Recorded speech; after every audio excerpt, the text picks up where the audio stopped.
Hello viewers, এই মুহূর্তে আপনারা দেখছেন একটি পানের আড়ত।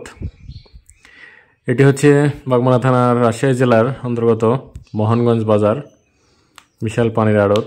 এখান থেকে এই আড়ত থেকে ট্রাক ভরে ভরে পান লোড হয়ে চলে যায় দেশের বিভিন্ন জায়গায়। তো পান তো আসলে সারা দেশে সব জায়গায় হয় না, আমাদের রাজশাহী অঞ্চলের বেশিরভাগ পান উৎপাদিত হয়।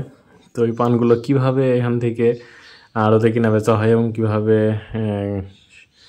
গাদি সাজিয়ে এইগুলো ট্রাক লোড করা হয় দেখুন। যেভাবে আড়তে কেনার পর পানগুলো কেনা বেচা হওয়ার পর এইভাবে বসে বসে পানগুলো সাজাইতে হয় এবং সাজানোর পর এইভাবে বেঁধে রেডি করে এই পানগুলো ট্রাকে লোড করা হয় বাইরে পাঠানোর জন্য। তো ভিডিওটি যদি ভালো লেগে থাকে অবশ্যই লাইক, কমেন্ট, শেয়ার করবেন। ধন্যবাদ সবাইকে।